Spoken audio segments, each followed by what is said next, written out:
তুমি শেখ, আমি গোলাম। তুমি আর আমি একই স্কুলের ছাত্র ছিলাম। তোমার কালো কোট, আমার পশমি টুপি। ইউনিফর্ম ভিন্ন হলেও সাবজেক্ট আমাদের একই ছিল, প্রাথমিকে। দেশ রক্ষা, অধিকার আন্দোলন বিষয়ে তোমার ফার্স্ট ক্লাস নাম্বার থাকলে আমার ছিল লেটার মার্ক।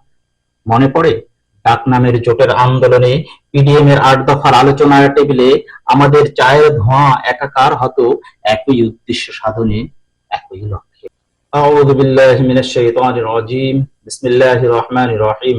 আল্লাহুম্মা সাল্লি আলা মুহাম্মাদিন ওয়া আলা আলি মুহাম্মাদ। সম্মানিত সুধী ও শ্রোতা মণ্ডলী, আজকে আপনাদের সম্মুখে যে আলোচনাটি নিয়ে আসছি সেটা মূলত কোনো আলোচনা নয়, এটা একটি আবৃত্তি। আবৃত্তিটা হচ্ছে একটি কবিতা বা উপাখ্যান। যে উপাখ্যানটি লেখা হয়েছে দুইজন মহামনীষীর রাজনৈতিক কথোপকথন, রাজনৈতিক জীবন নিয়ে, রাজনৈতিক কেমিস্ট্রি নিয়ে। কেমিস্ট্রি বলতে এখানে মাখামাখি নয়।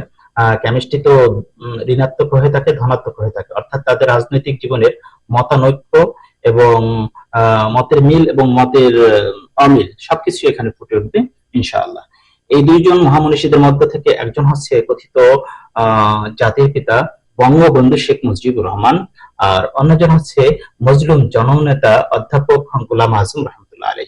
এই দুই ব্যক্তির রাজনৈতিক জীবনের কিছু ক্ষুদ্র অংশ নিয়ে রচিত এই উপাখ্যানটি।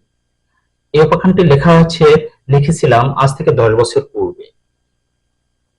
সৌদি আরবের রিয়াদস্থ বিভিন্ন প্রোগ্রামে এই উপাখ্যানটি বিভিন্ন আবৃত্তিকাররা আবৃত্তি করেছেন। আমি নিজেও কোনো কোনো প্রোগ্রামে আবৃত্তি করেছি। সেই উপাখ্যানটি আজ আপনাদের সম্মুখে তুলে ধরেছি।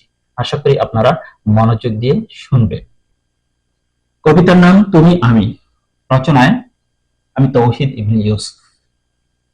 তুমি শেখ, আমি গোলাম। তুমি আর আমি একই স্কুলের ছাত্র ছিলাম। তোমার কালো কোট, আমার পশমি টুপি। ইউনিফর্ম ভিন্ন হলেও সাবজেক্ট আমাদের একই ছিল, প্রাথমিকে। দেশ রক্ষা, অধিকার আন্দোলন বিষয়ে তোমার ফার্স্ট ক্লাস নাম্বার থাকলে আমার ছিল লেটার মার্ক। মনে পড়ে ডাকনামের জোটের আন্দোলনে পিডিএম এর ৮ দফার আলোচনার টেবিলে আমাদের চায়ের ধোঁয়া একাকার হতো একই উদ্দেশ্য সাধনে, একই লক্ষ্যে। মনে পড়ে পিআইএর বিমানে করাচি থেকে ফিরতি পথে আমার উক্তি ছিল, গণতন্ত্রের লড়াই আমরা সবাই সহযোদ্ধা, আর তুমি হলে সে লড়াইয়ের সেনাপতি। শুনতেই বুকে জড়িয়ে নিলে, করমর্দন করে হেসে বললে, আজম সাহেবের মতো ভালো মানুষ জামাতে যোগ দিল। আমিও হেসে বললাম, আমার মতো ভালো মানুষেরাই জামাতের মতো খারাপ দলে যোগ দেয়, আর তোমার মতো মানুষেরাই আওয়ামী লীগের মতো ভালো দলকে খারাপের দিকে ঠেলে দেয়। এই হাস্যরসে সবাই হেসেছিল, তুমি আমি সবাই। মাধ্যমিকের শেষের দিক, গ্রুপ সাবজেক্ট চয়নে তুমি নিলে সেকুলার, আমি ইসলামিয়াত। জেনারেল সাবজেক্ট তখন আমাদের একই ছিল, দেশ রক্ষা। তবে অপশনাল সাবজেক্ট হিসেবে সাহিত্য শাসনের কথা অনুমানে ছিল, জানতাম। দেশভাগের বিষয়টা তখনও অদৃশ্য লোকে। অন্তরালে তোমার মনে যে কি ছিল, সে তো কিরামান কাতিবিনদেরও খবর ছিল না। শুনেছি নামের একটা প্রভাব নাকি আপন চরিত্রে গিয়ে পড়ে। শেখদের স্বভাব সবার উপরে ছড়ি ঘোরানো। বৃহত্তর পাকিস্তানে সেই সম্ভাবনা ক্ষীণ দেখেই ক্ষুদ্র জাতীয়তাবাদের স্লোগান তুললে। আমাদের কিন্তু আস্থা ছিল তুমি পারবে, কিন্তু তোমার সে ধৈর্য হলো না।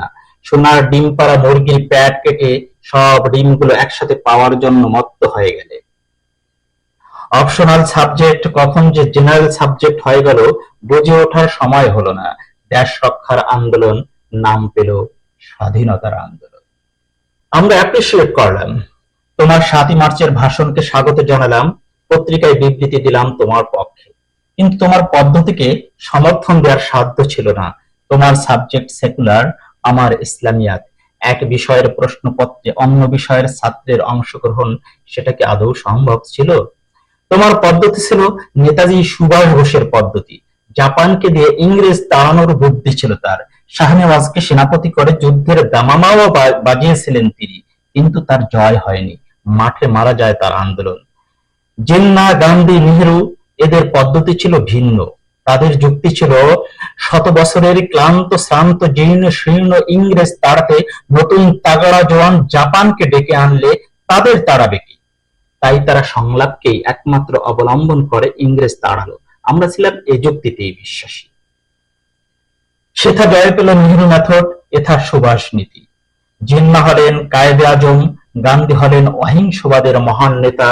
ইংরেজদের দালাল হওয়ার অপবাদ থেকে বেঁচে গেলেন তারা।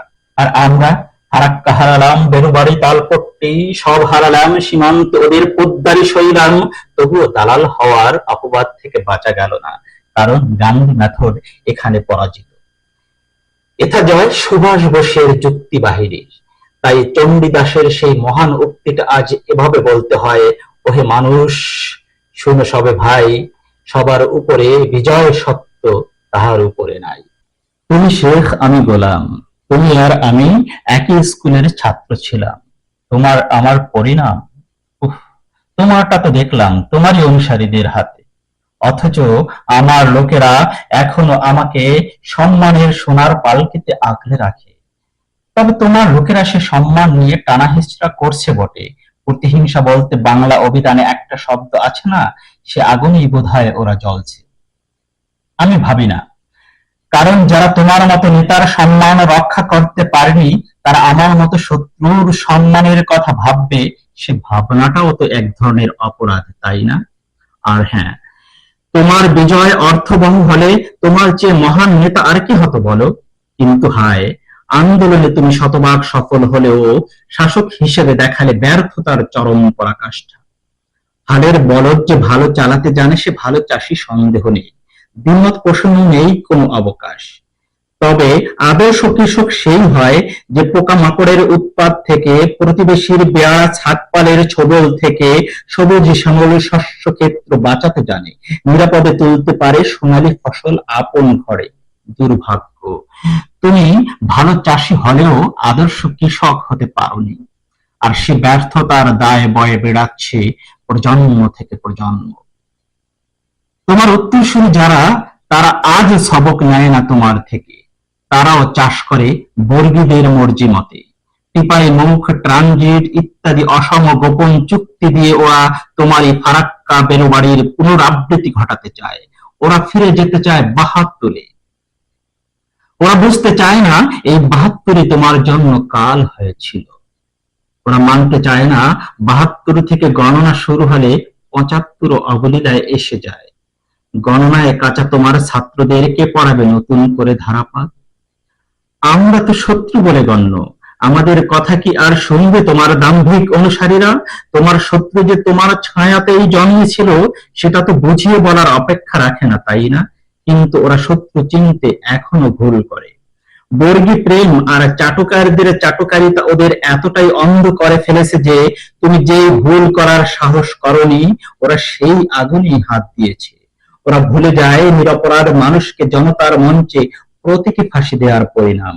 সে যদি হয় গলায় ক্যান্সার হয়ে নির্বাক হয়ে যাওয়া, সেই জাহানারা ইমামের জানাজার ইমাম খুঁজে না পাওয়া, তবে কি হতে পারে এই প্রকৃত অবিচারের পরিণাম?